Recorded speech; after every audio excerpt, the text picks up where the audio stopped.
All right, good afternoon, traders. Again, for some of you, if you were just in the trading room, welcome back. If not, welcome out to the Tradespoon Active Investor Workshop Series. My name is Scott Beck. I'm the head trading coach here at Tradespoon, and I will be your host for the next, I don't know if we'll get a full hour or not, 45 minutes to an hour. We'll see what it takes for us to get there. Please let me know if you can see my screen, hear my voice. I don't have anyone giving me any comments yet. So usually somebody has said hello by now. Yes and yes, excellent. Gracias, Ricardo. And hello, John, good to see you. Hi, Victor. Welcome out. Loud and clear, love it. Thank you, guys. If you're new, I absolutely love participation. Say hello. Give me a comment, give me a question, involve yourself, and we'll make better progress. Thank you, Mark, I appreciate it. Okay, so today we're talking about buying options, and I think this is a very relevant topic. If you've been coming to my trading room for the last year, we haven't bought many options. We'll buy some hedges now and again, for some short-term protective action, buying some puts on the SPY, but we haven't been buying a lot of options. Why? It has 100% to do with implied volatility. So the buying options presentation we're talking about today is keep it simple, stupid. And yeah, I think everything should be kept as simple as possible in trading, right? There's no need to complicate, but it's amazing how often we complicate things and overcomplicate things. Trading is, a lot of people don't succeed. Therefore, they think, oh, trading is hard. And then they think, well, if trading is hard, I need a hard solution. I need something very complex and sophisticated. You don't, actually. The hard part of trading, tap on the side of your head. That's where it is. It's upstairs. It's in our minds, our mindset, our perspective, our psychology. 80 to 85% of the mistakes traders make are self-sabotage. We do the wrong thing at the wrong time for the wrong reason. So when we're talking about buying options, yeah, let's definitely keep it simple. First and foremost, I will tell you right now that I am going to be working with a, as I say simple, I am going to be working with a fairly sophisticated option pricing model through my platform. I'll be using Thinkorswim. Most platforms these days have started integrating these types of tools. So if you look at what I'm using and you think that's so foreign to me, give your broker a call and say, hey, what do you have by way of options analytical resources for me? Because the options are fairly sophisticated. I would rather have a model help me do the math and do the analytics, because there's a lot of moving parts and I don't want to have to try to process something like that manually. So the process is simple. The model we use is fairly sophisticated and as it should be. Was wondering if I might do a Forex perspective on the Euro USD. You know what, Mark? Because you said hello and asked for that, remind me at the end. I'll throw up a Euro USD chart. Why not?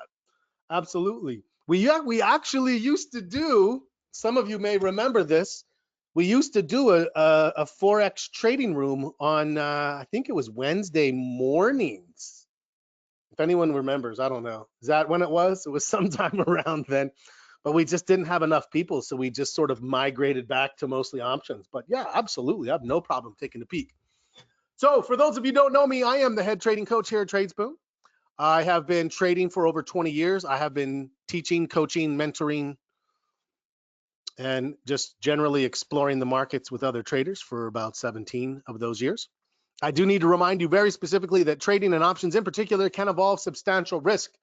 May not be suitable for all investors. Please read characteristics and risks of standardized options prior to investing in them. Evaluate any strategy prior to use to understand risk and suitability. You must be aware of the risk. We won't accept them in order to trade in these markets. Tradespoon and myself are not investment advisors, not registered with the SEC or FINRA.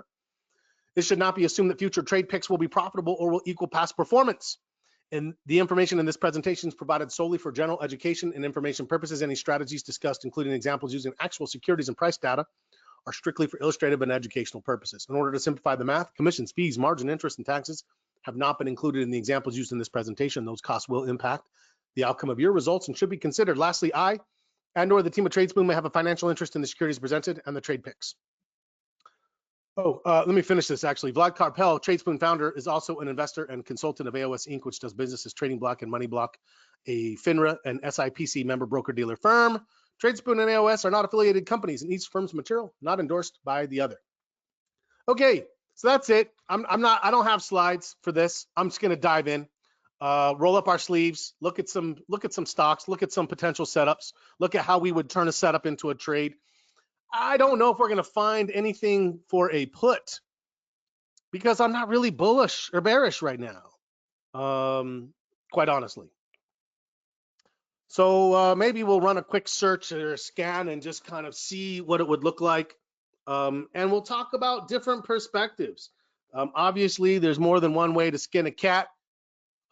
Right now, I have been leaning more towards spread trades. Why? Because if you look at, let's go 6 months, because we've had a higher volatility scenario, right? In fact, let's go 2 years so you can see what's going on. If you're an options trader, then implied volatility absolutely needs to become a big part of your analysis. I have people who say, oh, I'm a spread trader. Oh, I'm this, I'm that. I'm what the market tells me to be. If the market says trade spreads, I'm going to trade spreads. If the market says, hey, you know what? You should consider buying this option. Well, then I'm going to consider buying the option, right? This is an implied volatility chart of the VIX. Or excuse me, this is a chart of the VIX, which is the implied volatility of the S&P 500. Let me get some drawing tools available here. Spit out questions as they come. We're just going to kind of pop through this and talk about what are important considerations. Prior to the pandemic, you can see we lived our lives in a nice 12 to 14 range. Every now and again, we'd pop up to 18, pop up a little here, but it's a very low implied volatility market, which meant that overall options are cheap. There is absolutely a direct correlation between implied volatility and options. Yeah, so that's important to think about. I just had a great comment come in, Mark. I appreciate that. He said he's gone flat in March, couldn't figure out what to do. This is a crazy market, right? And every time we were talking about that just now in our trading room, every time it seemed like things were ready to stabilize a little bit, we would get some weird one-off news like the boat stuck in the Suez Canal, or the large block selling where a family, and here's the thing to keep in mind, it is a family hedge fund, the whole archipelagos or whatever it is, right? So it's something there. So anyways, there's always something that will shake the market a little bit. This is one of my best places to go and get a read on things, to ask myself, what do the institutions think? And right now, the institutions feel pretty good. Right, we've come down and we may see another one of these, another one of these, right? One of these. What does the market do when the volatility stays low like this? I'm gonna draw a little arrow, little arrow, little arrow. Let's see what, that's an arrow. I don't know what the hell that's supposed to be. That's an arrow, SPY. So you can kind of see during this time what happens. Market goes up, and market goes up. A low VIX means that institutional confidence is high, right? Well, let's say that fear is low, and we inversely correlate that to confidence being pretty good. Now, what does that mean? Well, if we break out of this, then there's some concerns, right? If we break out of this to the upside, certainly there'll be a concern there, and that's something that I'm looking for. But overall, right now, implied volatility is generically low, at least lower than it's been in a year. When it's lower than it's been in a year, what am I starting to think to myself? I'm starting to think, hey, it's opening the door to buy options. And that's what we're talking about today. Option basics, buying options, right? And we're trying to keep it simple. So buying an option, the first thing we need is a valid candidate and a setup. So what would a valid candidate look like? I'm just gonna kind of talk through. This isn't options based, this is just generically based. First thing I need to consider, am I bullish, bearish, or neutral? I am overall bullish. The trends have stayed intact. Long-term trends good, short-term trends are good. The sector rotation shows money going into bullish sectors, energy, financials, industrials, materials. Until this last weekend, a little bit of consumer, or excuse me, a little bit of communication services.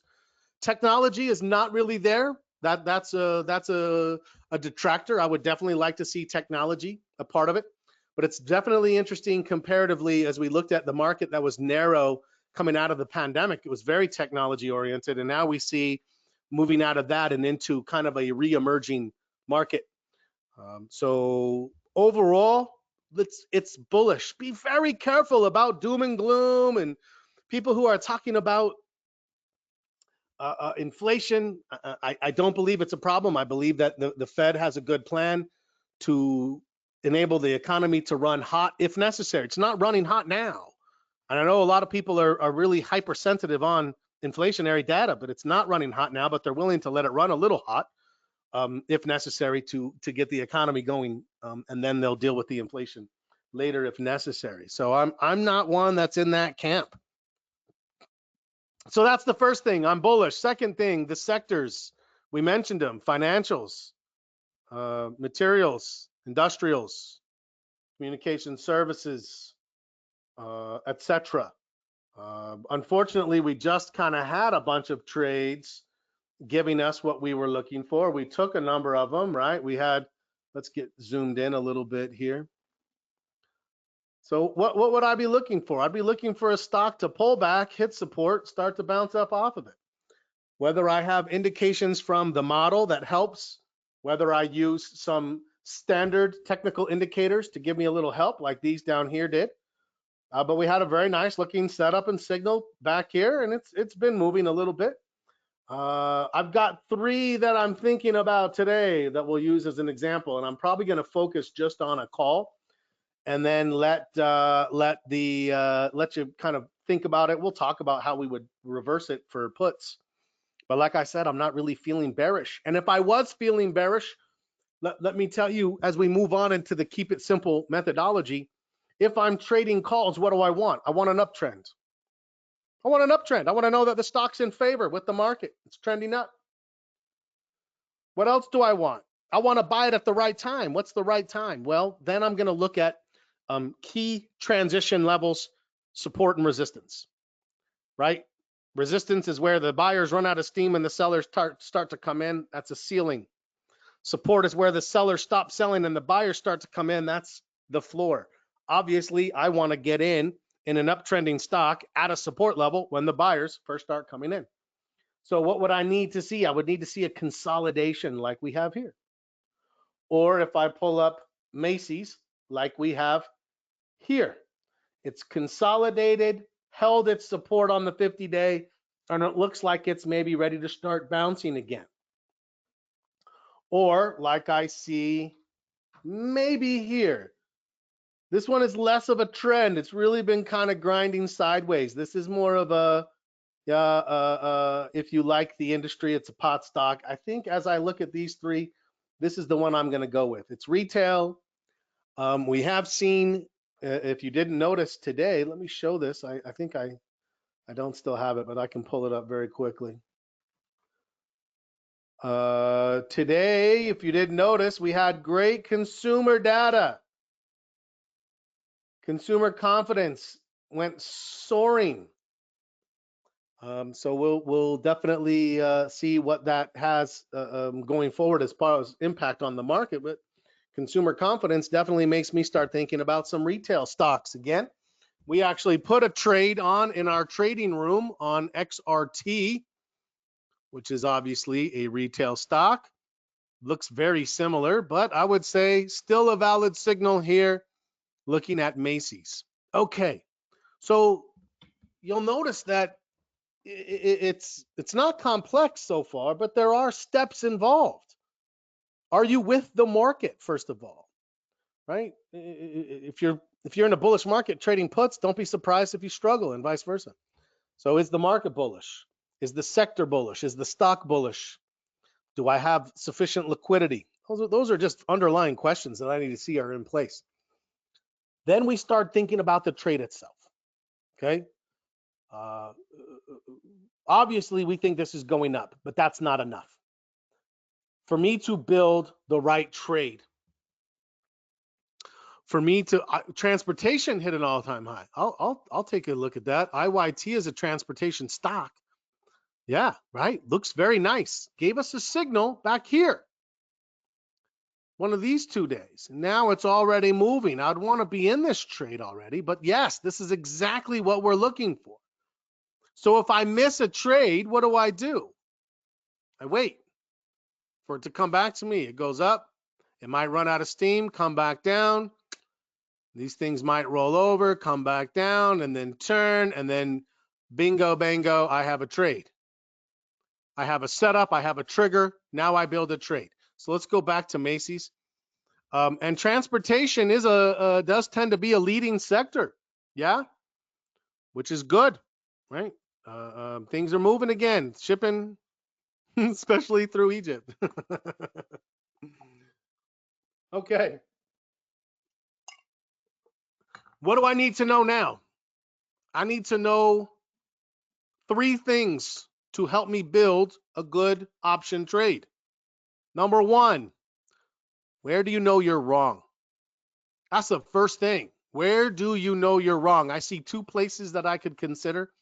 Obviously, I could put a low underneath all of this, or a little bit more aggressively, I could go right up underneath here. But that's probably the zone that I would be looking at that says, here's where I'm wrong. We've been a little bit careful with hard stops. I have no problem setting hard stops. But what I don't want is I don't want to get picked off of a stop on the open. So if I have a hard stop, that's going to get triggered. And I know people say, oh, if you take the stop off, doesn't that defeat the purpose of the stop? No, it defeats the ability of the market maker to just stick it to me on the open with a market order, right? Because that's what a stop is. It's going to generate a market order. So if I do have a stop loss that's going to trigger on the open, I'm going to take it off and I'm just going to work my way out of it. And as I'm working my way out of it, I'm going to see if it might be finding some stability that lets me hold on to the afternoon. And if by the afternoon it's recovered, then I'm going to stay in the trade and be like, whoo, I dodged a bullet on that one. So, just something to think about. I do not ever want to get stopped out on the open.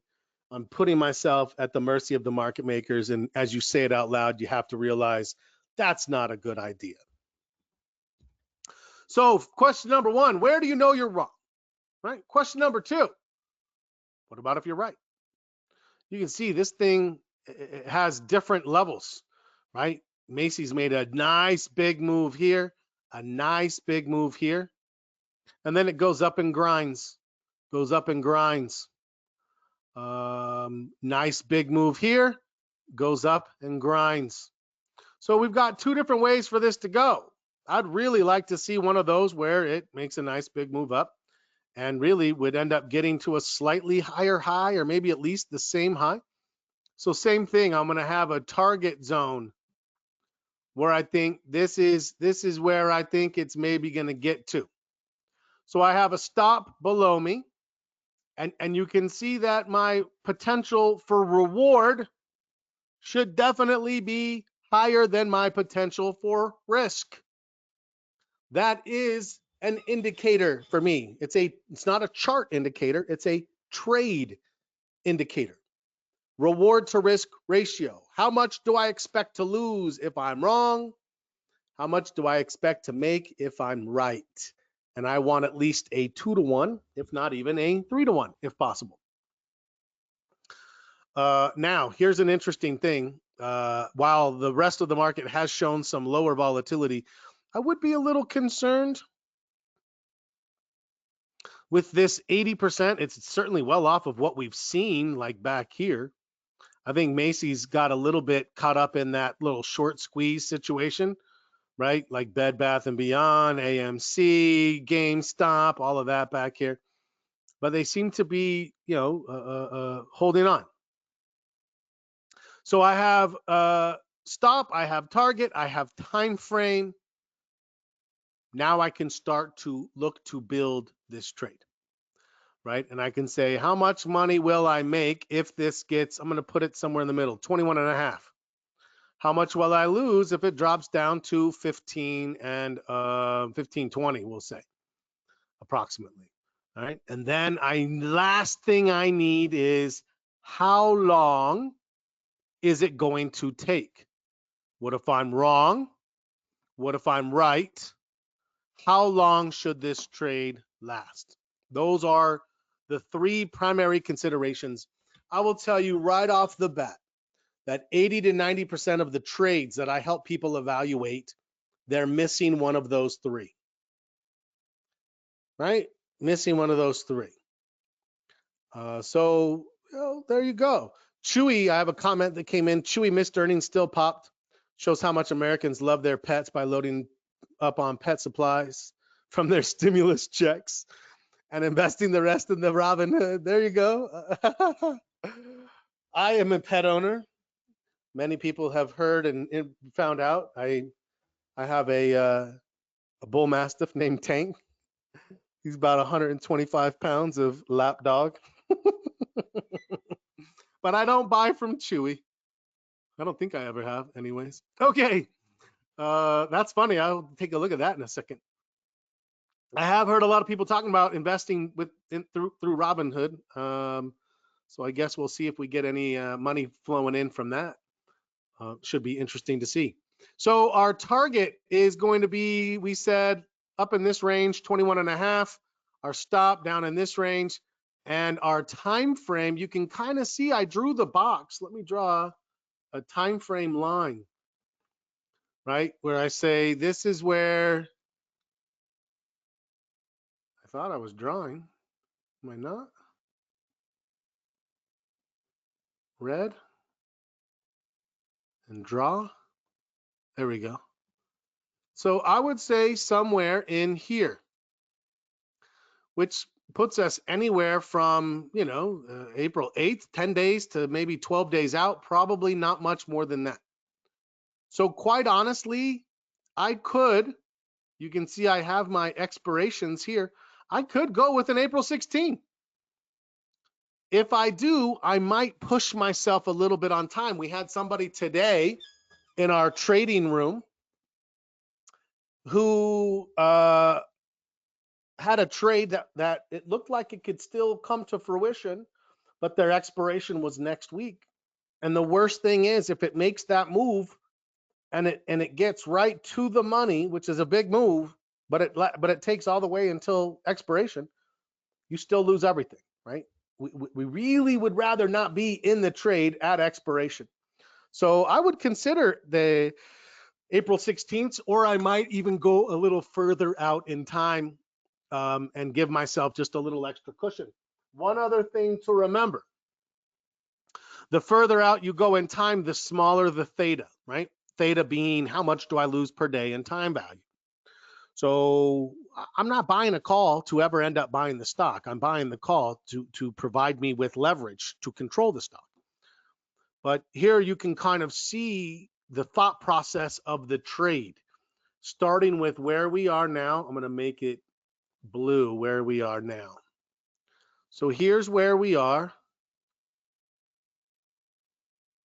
Come on, I can't draw. What's going on? So that's where we are. And you can see we have a small amount of risk below us, a much larger amount of target above us, and then how much time do we need? What if you're wrong? What if you're right? how much time? Now, here's what I'm going to tell you. I don't care if you're doing a bull call spread, a bull put spread, a diagonal spread, a naked put, buying the stock, selling a put and buying a call for a synthetic stock, a buy right covered call. I don't care. Any of those bullish strategies are going to start with this same thing. What if you're right? What if you're wrong? How much time is it going to take? If you always know that, then you know when things start to change. Hey, everything that I'm doing is sort of planned and built into this. We want to have a pretty good expectation of what the trade should do. Too often I work with people and they're like, oh, I bought this call. And I'm like, great. What was your thoughts? I thought it was going up. Oh, up. Good. How high? For how long? When do you tighten your stop? Is there a level where you might sell half of your trade to take some profit, ease the trade, and give yourself a better ability to carry the rest of it forward? Those are all very important considerations that we want to be utilizing in not just how we build, because if you build the trade right, it's easier to manage the trade. If I have all of this in front of me of what my expectations are, then I'm much easier to identify if the story is changing. I have a trading rule I want to share with you guys that has been so very useful to me over the years. It says, if the original reason for getting in the trade is no longer valid, get out. Yeah? If the original reason for getting in the trade is no longer valid, get out. Now, right now, the kind of an antithesis of that rule has been helping a little bit. But one of the things I'm telling people now in the last 2 weeks when we've been watching markets grind a little sideways, don't mistake losing money for being wrong. Right? Just because a trade is losing a little bit of money doesn't mean it's fundamentally wrong. If the original premise is still intact, which starts with market posture. Are you still bullish on the market? Yes. Oh, okay. Well, then context is still there. Are you still bullish on the right sectors? Financials, industrials, materials? Yes. Oh, okay. So if I have any stocks in those areas, I'm going to say, all right, the context is still in place. So just because the stock's gone against me doesn't necessarily mean it's gone wrong. But the more specific I am with the trade when I start, the easier it is to know if the story's changing. I don't want the story to change. I don't want to change horses midstream, and I don't want to stay in the trade for a different reason than the reason that I took the trade. So by forcing yourself to go through this type of a process, and again, it's a simple process. What if you're right? What if you're wrong? How long will it take? Getting us here, right? You want to have a process for analyzing the market, for analyzing the sectors, for searching the sectors to find good stocks, a process for putting those stocks into a watch list and waiting for the signs to show up. And once the signs show up, what do? What if you're right? What if you're wrong? How long is it going to take? Over and over and over. Shampoo, rinse, repeat, over and over and over. So one thing that I have been focusing on right now as well with people that I work with is developing a trading philosophy. Everybody should have a philosophy that they adhere to.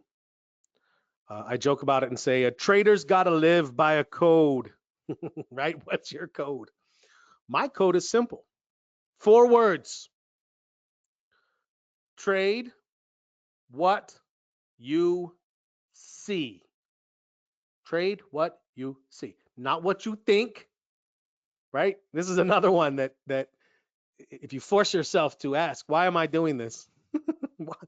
Why am I doing this? Whatever it is, why am I buying? Why am I selling? Why am I holding?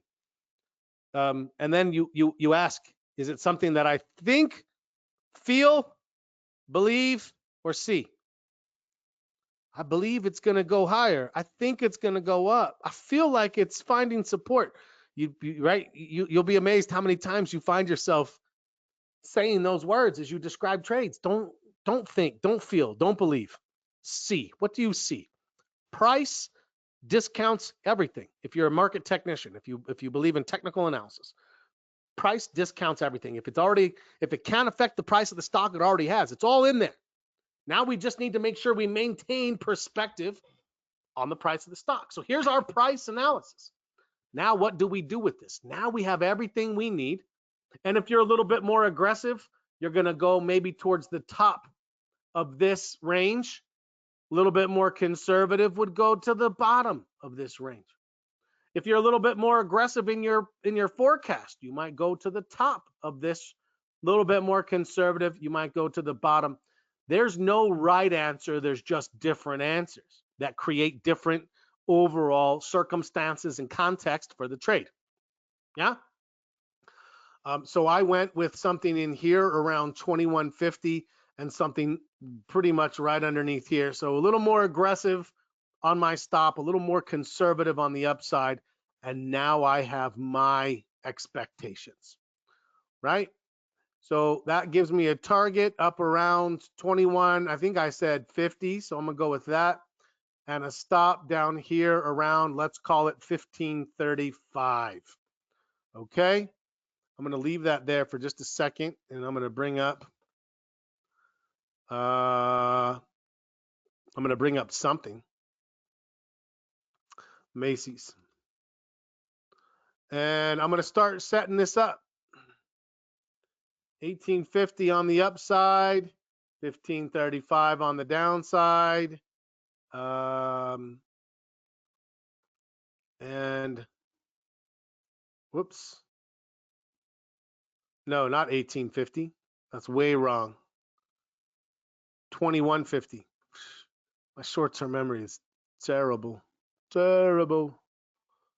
2150 to the upside. Looking for this thing to start making a move. Okay, now I also can think about what's the time frame that I need. So I'm going to get my chart back up in here. And this box starts around April 9th and goes to about April 14th. That puts me beyond next week. But realistically, I'm probably going to look at the 9th.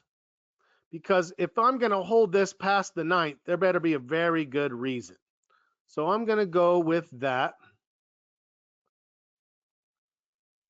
Let me go in here and put in April 9th. Okay. And now I have the information that I need to start actually exploring this trade. So I'm going to go here. I'm going to go to a single. First thing I'm going to do, I'm going to make sure that the open interest and the volume is good, and it is. You can see the volume is hundreds to 1,000, over thousands, and the open interest is thousands. And as such, when I look over here to the right and I look at the bid-ask differentials, it's nice and tight, which is where I want it. I want to be able to get in and out without any problems. Okay, now I can go in the money, or I can even go a little bit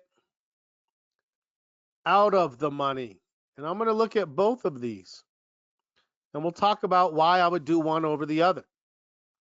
So an in the money option is obviously going to have a higher delta. It's going to cost me more, right? It costs much more. But don't just discount. Don't just discount how much. I've heard people say, always buy a delta of 0.7. I'm looking at April 16th, not April 9th. Ah, yes, I am. Because the date that I need is not the date that I buy. If I think I'm going to be in the trade until April 9th, I absolutely need at least an extra week. At least an extra week. No worries. No worries about the caps. I don't look at it like some people and think you're shouting at me or anything. Yeah, I oftentimes whatever date I need, I want 10 to 14 days more. That's just kind of a standard thing to make sure that I don't run into where we have, like we've had, all of a sudden it goes sideways for a week. And you're not wrong, but it's not moving. We need to make sure we're thinking about that. So if I think I'll be in this trade until the 9th, I'm going to buy at least the 16th, maybe even further. So once I'm done picking this option, I'm going to explore. What if I go a little further out in time? What does it do? I mean, and you'll notice, if I can draw a line in and emphasize a couple of things, this is one of the core things I'm looking at is this PL open. This is already assuming the date. This trade at 10 contracts, that's what I have, is 10 contracts, is losing $38 a day. I need to make sure I'm taking that into consideration. So let's just assume we were willing to risk $300. That's pretty close to what we've done in our trading rooms in the past, $300. If I did this trade, obviously it's way too much. I'm risking $959. That's way too much. So I would dial back the number of contracts. Boom, boom, boom, boom, boom, boom, boom. Three contracts gives me about $290 of risk. That's about as close as I'm going to get. So I'm risking close to 300 for what? 1260. That's a good reward to risk ratio. I've got 4-to-1 on my reward to risk ratio. Nice, right? That's what I'm hoping for. That doesn't necessarily mean that's the right trade. I'm going to look at a couple of other things. And so here's where, when you have a model to play with, you can sort of say, all right, let's make sure that A, we control the risk through position size, and we know how much we stand to lose if we're wrong. The good thing about this trade is the most I could lose is what I put in. 3 contracts at $130, 3 contracts at 130 a contract, that's 390. So could it get worse than 300? Yeah, it could get to 390, but it couldn't get much worse than 390 or than 300. So that's a nice component of the trade. Now what I'm going to do, I don't know if I've told you guys this before, but anytime it gets quiet where there's not a lot of comments or questions, my natural assumption is that you're just in awe of how awesome the presentation is. You're just like, my God, this is probably the best presentation and the best presenter I've ever seen. That's how I interpret silence. I'm just saying, if you have anything else to say, you gotta let me know. Okay, now let's go out of the money. Oh, well, thank you. I did get some good feedback. I didn't have to make it up in my head. Out of the money, we can control our risk even better.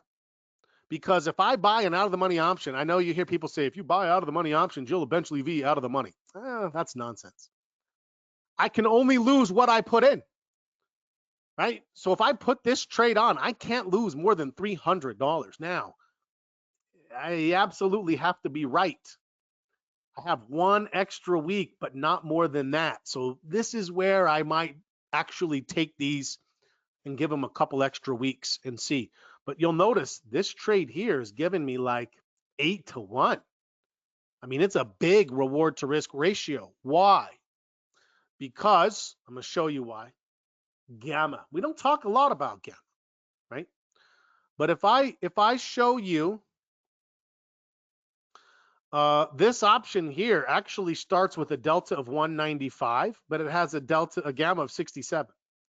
So it doesn't grow very much. Here we start with a delta of 100, much less, but our gamma is twice as much. So this will catch up very, very quickly. Where do I go to get the PL column? This is in the Analyze tab here in Thinkorswim. So if you're in the Analyze tab and you're building a trade, this just kind of lets you see what you have going on in here. Now, let's just say, you know what? We want that extra time. So I'm going to go 2 extra weeks on both of these. Obviously, 2 extra weeks means things are going to cost more. And I still need to be able to control my risk.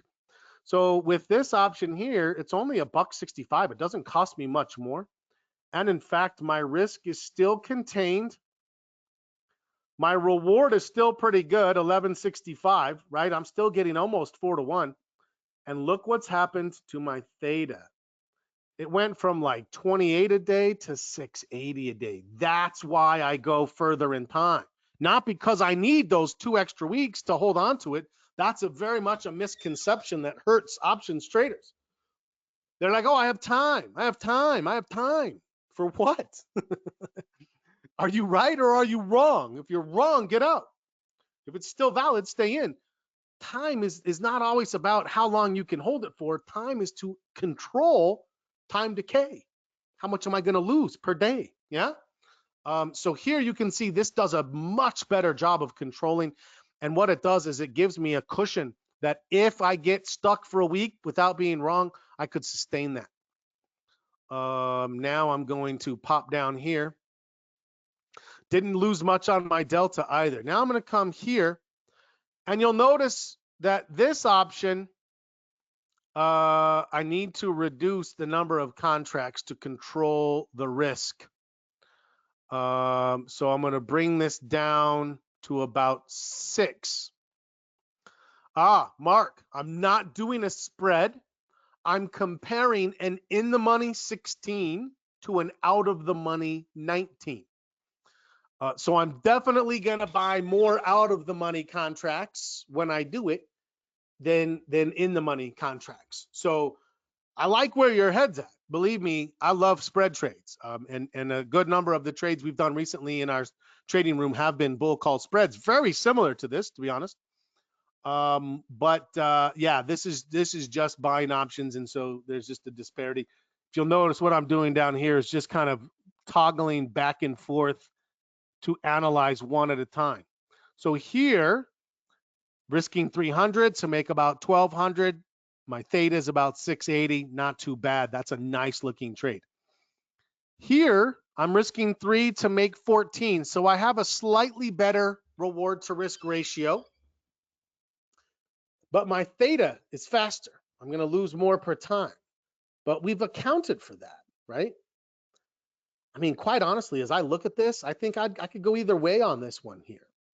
Now let's talk about the pros and cons of how we would pick.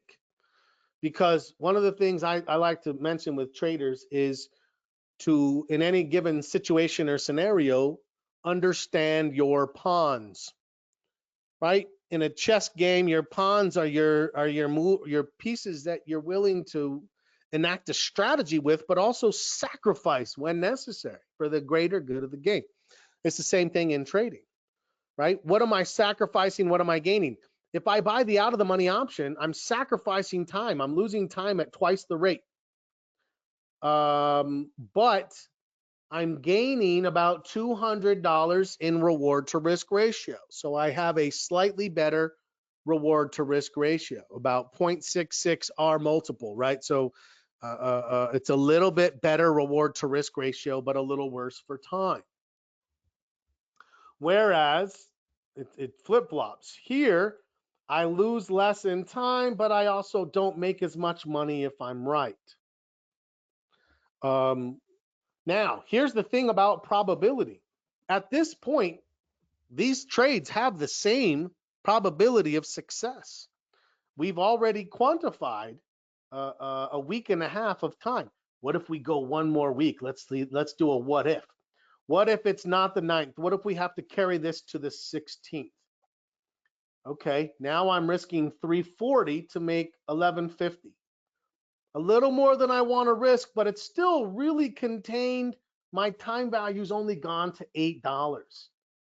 This trade here, you'll notice I lose more if I'm wrong, and I make a little less. So this is starting to lose a little luster if we have that extra week.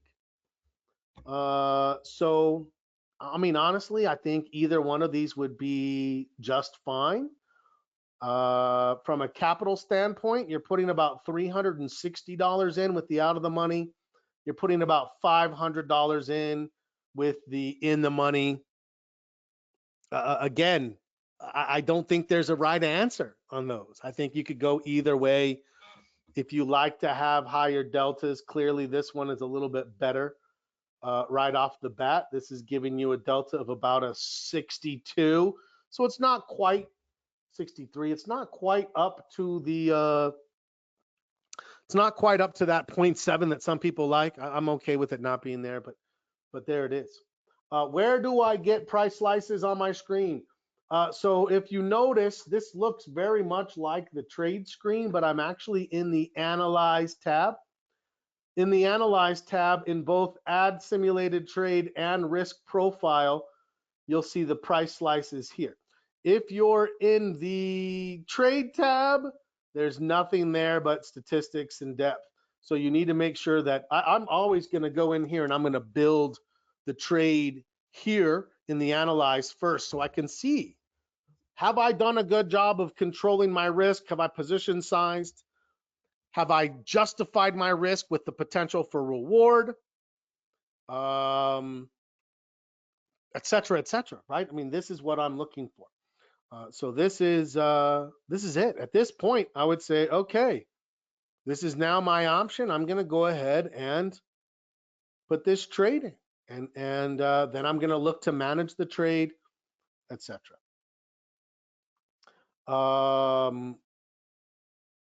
In late, please send the link for replay. Absolutely, Cecil. It should be emailed to you, but, as Kudlow would say, if you ever want to come back in and you come in here to the live event recordings and you come here to the active investor workshop, you will see you have different workshops that you can come in. Long-term trading plan, good one. Option Greeks. Oh, you got to go back to that one. On January 5th, we did on the Greeks. If you're an options trader and you don't have a handle on the delta, theta, vega, gamma, and all that good stuff, then please go take a look. But there's tons of stuff in here that is at your disposal. And from what I understand, the instructor is a very charming and handsome guy. That's just what I've heard. I don't know. People say that. Does theta need to be positive? Yes. With calls, it's always going to be positive, right?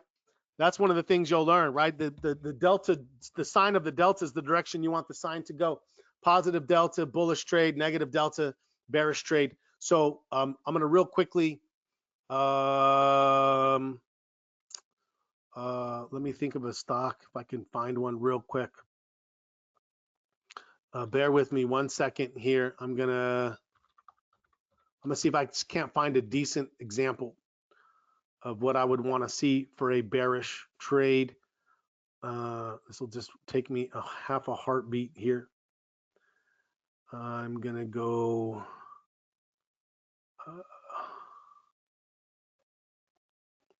above and then below and then week up and month down. Come on, here we go.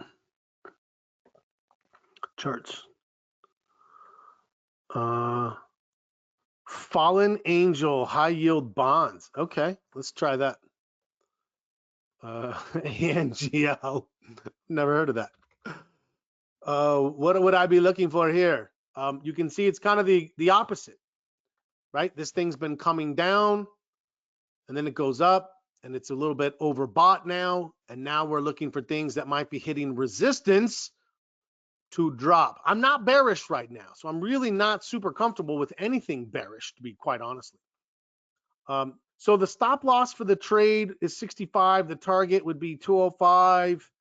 Yeah, that sounds about right. That sounds about right. Actually, maybe even. Oh no. Let me see. Let me go back. I would actually be expecting this trade, if we're gonna make $1,200 on 3, 4, this is gonna get up to like $5. No target there. The stop loss at 65 would be definitely right. Absolutely. But to the upside, we'd have significantly more upside potential, right? If this thing gets up to 2150, this is a $16 call. If this gets up to 2150, we would have $5.50 of intrinsic value alone. So you're right on the stop loss, right? We would want to be getting out around 65 or so, only about $1 per contract. That's 100 per, 300 total. Exactly right. But to the upside, a lot more potential than that. Now, same thing on this fallen angel. That's a funny name. I would have a stop loss up above. I would have maybe an initial target at the previous low, and then maybe another target down in this range here to see if we are going to have a trade that looks like this and like this. And so what do I have? What if I'm right? What if I'm wrong? And how long does it take? Where's the range that this thing should get into?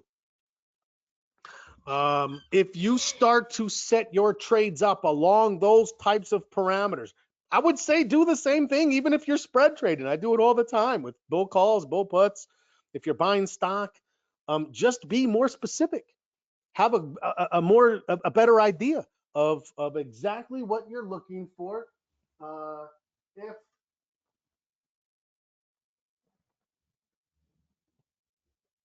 If things go up or down, and then we have the ability to go from there. So keep it simple. We're not looking for any complex things. Uptrending stock at support with an indicator showing me that the bounce is happening, some positive momentum. Pick good stocks with high liquidity in good sectors that are leading the market. If all you do is stack probabilities along those lines, you're going to increase your odds of success. It has been a funky market. Let's just be honest. It's been tough. It's been hard to read. We get signals that look like they're going to go, and then they fizzle, and you got to decide, do I stay? Do I wait? The better plan you have, the better prepared you are to adapt as the market goes forward. But if you plan along these lines and you have a model to help quantify, then you're going to have your risk controlled and managed through your position size and how much you lose if it goes against you. Never forget to account for time. If you ever do a model and you don't adjust for time, it looks like you're going to be right in one day. But remember, give yourself 7 to 10 days and see how much that negative time is going to impact you if you hold the trade for 10 days, 12 days. We went an extra week. We said, okay, this looks okay. Winning is the science of being totally prepared. That's one of my philosophies in trading as well. Winning is the science of being totally prepared. Totally prepared means right, wrong, time. What if? If you want to be right, have more than one idea of what's going to happen, right? What's best case scenario? Second best, what if it goes sideways for a while? How long will you let it go sideways? What if it goes down a little bit? You're going to stay with it? As a chess player, you would be thinking 3 or 4 moves ahead. Do the same thing here. That's my advice to you. It doesn't have to be complex trading systems. It just has to be well thought out. Have a plan, stick to the plan.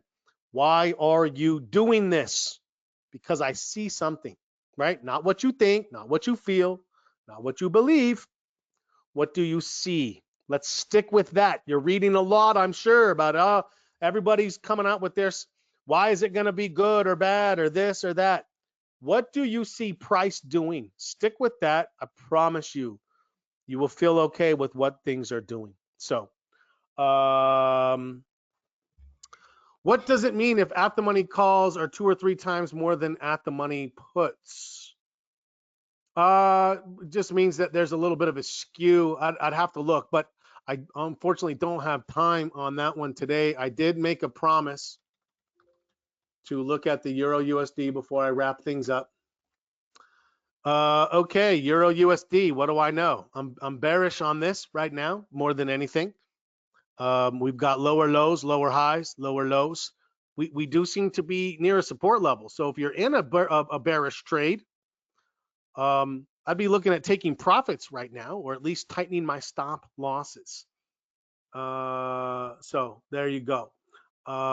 Is it your take that Macy's is in an uptrend continuation from 621 November low because Tradespoon? Yeah. So right now the Tradespoon is picking up on some things from this last few weeks. That's making it see things a little bit more bearishly, and I am absolutely taking that into consideration, right? But I'm trading bullishly right now because right now those are the prevailing trends. So when you say who is right or wrong, AI or humans, both right, both wrong potentially. I'm taking it with a grain of salt because I know that the model can get shook when it gets priced like we've seen over the last couple of weeks. A little bit of whipsaw, not a real concise direction.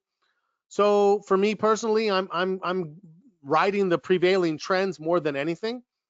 But like I said, I'm absolutely taking that AI perspective into consideration. Put it in the soup. Make sure that it is taken as something that we need to be aware of. Whew, man, I thought we might go a little early, but we went right to the top of the hour. So that was a lot of fun. I appreciate you guys coming out and hanging out with me.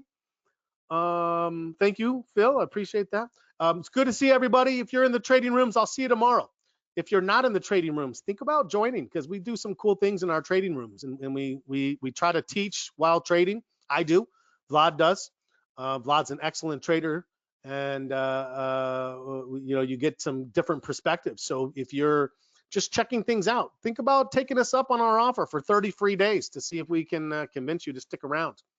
But if not, I'll see you in 2 weeks when we do another one of these. I have no idea what the topic will be. I'm as surprised as you are when it comes, but I'm always ready to have a good discussion on options. Thank you guys for hanging out again. And as always, happy trading.